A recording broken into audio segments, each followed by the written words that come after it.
Good morning. My name is Jay Pope, and I'm a ceramics teacher here at Eaglebrook. I was very lucky to be born to a family that was very supportive of my interest in the arts. Later, as I sold pottery, I discovered I had an extended family through the other craftspeople with the shows I attended. Whether I was at a convention center in Philadelphia or a farm field in Massachusetts, I was surrounded by a community of like-minded people who I knew had my back. When I got home after these business trips, my partner Kathleen and our 2 children would excitedly ask me, how'd it go?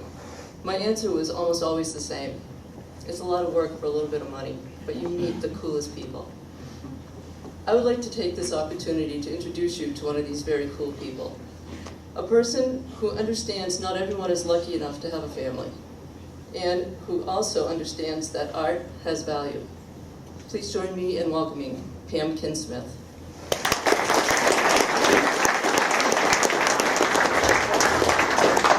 Hi, I'm also a potter like Jay, Ms. Pope, and I am having a very special show in Greenfield, Massachusetts in November. I'm hoping that some of you can come, and I'm very grateful to be able to tell you about it. It's called the Finding Forever, Giving Voice to Foster Care exhibition, because it pulls together 2 things that are very important to me: handmade craft and learning about kids who are in foster care or needing to be adopted. Besides these 2 principles, there's also a 3rd thing that's really important to me, and it's this idea that when we buy something, it has meaning, and it can be connected to doing a job. So in designing this show, I wanted to talk about how art and craft have value not only because of the thing you buy, but that it gives back to the artist who makes it, and it can give to an organization that has a need. So about me a little bit. I've been a potter for about 5 years. I've been an artist my whole life. I live and work in Greenfield, and I have studied metals. I've been a painter. I've done teaching. I've done a lot of different things, and recently I'm collaborating with a calligrapher who adds things to my pots. So that's one core important part of the show for me. And then the other part are these people. These are my kids who, along with their other parent, adopted them in 2006 when they were 2 and 4 years old through the Massachusetts foster care system. And the organization that helped us do that was really important to me to support in doing this show, is called the Massachusetts Adoption Resource Exchange. It's a very wordy thing that they tend to just go by MARE. And what that means is they have this whole collaborative group of people who know who kids are who need families, know who kids are who live in foster homes all over the state, and work really hard to partner them up with families who want to be parents, which was me back then. So I've been thinking for a long time, well, how do I do this? And I came up with this idea. And I started talking to potters. I started talking to business people. I started asking a lot of questions, which generally, if you have an idea about something you want to do, is where you should start. Get people's opinions, get their input, and hear what they have to say. Then I started putting it out into the world. I built a Facebook page, I built a website, and I started a Kickstarter campaign. Raise your hand if you know what Kickstarter is. I just want to see how many people know what that is.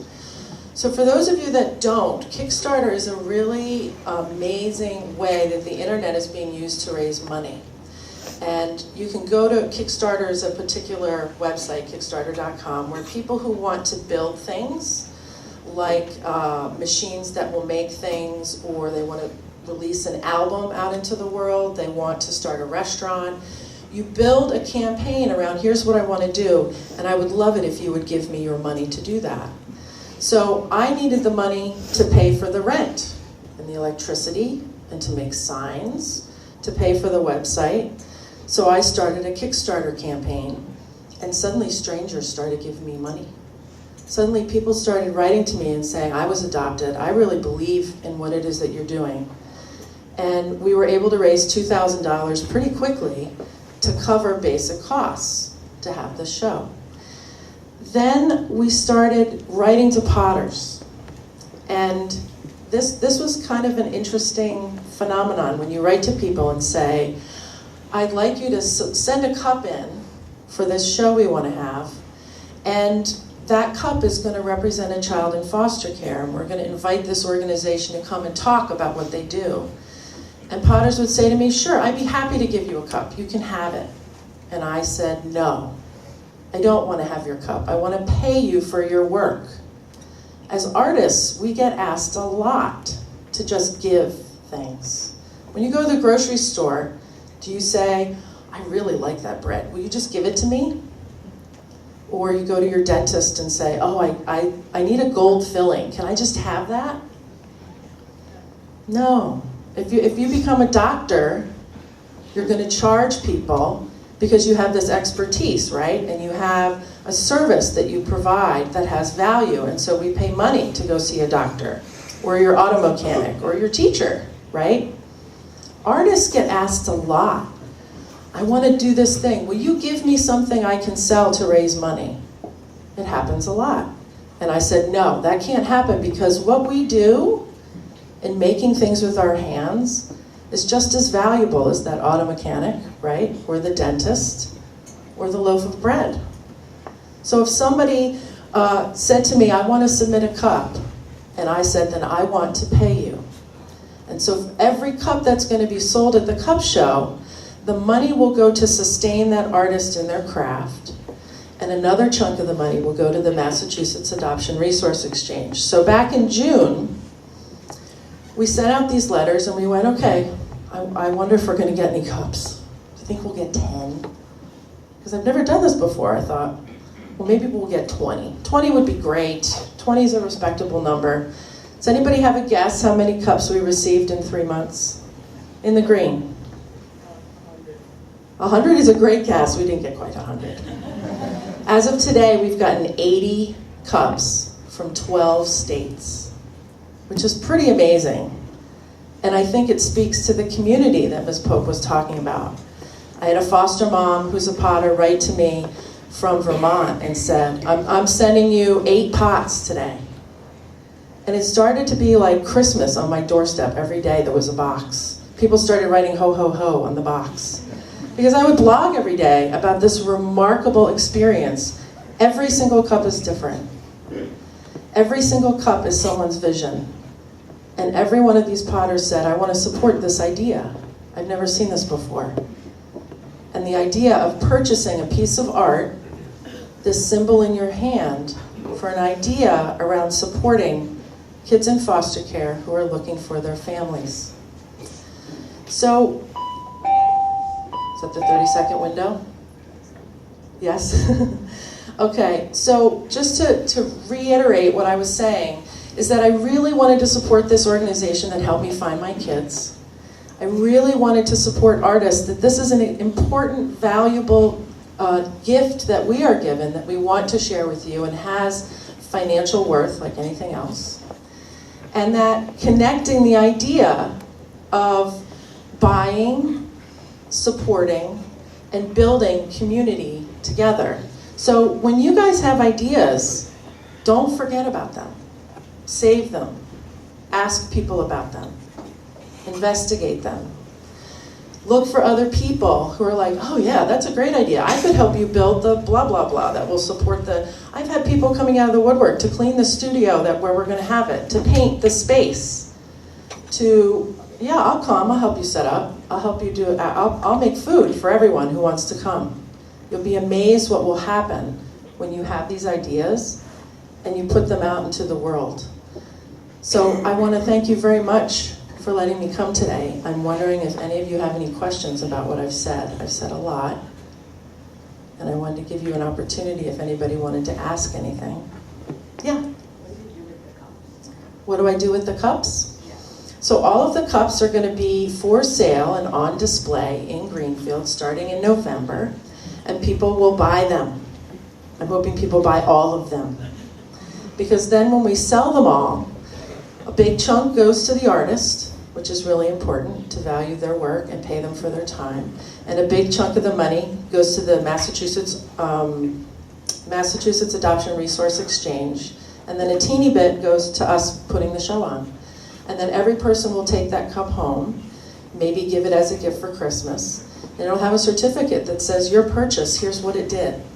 Here's how it supported our community. And here's how it supported an artist in Indiana or Utah or Arizona.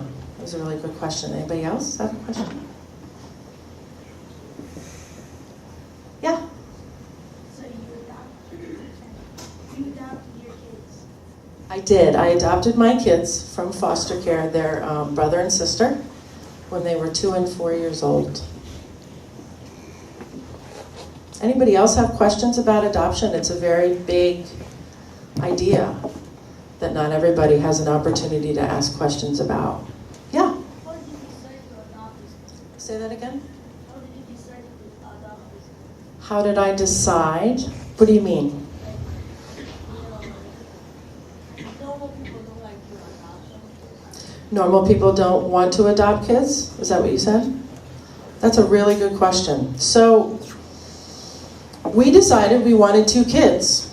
I said, well, we could get them like salt and pepper shakers at the same time, or we could get one and then wait and get another one. You know what? It didn't matter. We didn't care if they were boys. We didn't care if they were girls. We didn't care if they were big. We didn't care if they were little. We didn't care if they were brown or white or any of those things. We basically just said we want to be a family. And we know we want at least 2 of them. So let's start out with 2 of them, because it's really hard, the more kids in a sibling group that are looking for a home, to get a home. So what I mean is a sibling pair, or 3 kids who are brothers and sisters, or 4 kids who are brothers and sisters, it's harder for them to find a home. So we said, we'll start with 2. If those 2 work out, maybe we'll get 2 more. And so we wrote to their social workers, the people who help them find families, and we asked about 5 different pairs of kids, no pictures, just their names and their ages, and we said, okay, you know, it's almost in a very weird way like going to the pet store. I like that one and that one and that one, which is very bizarre because there's so many. It's how do you start? That's a great question. And then they started writing to us about them, and they sent pictures to us about them. And I saw them and I went, that's them. I knew it the second I saw them. I had always thought I would have Asian children, which my children are. They're Puerto Rican and Korean.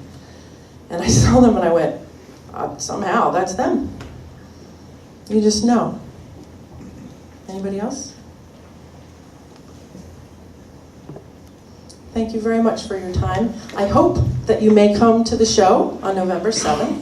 We're talking about maybe a group of you can come another day during the month while the show is open. And keep having ideas and keep making things with your hands.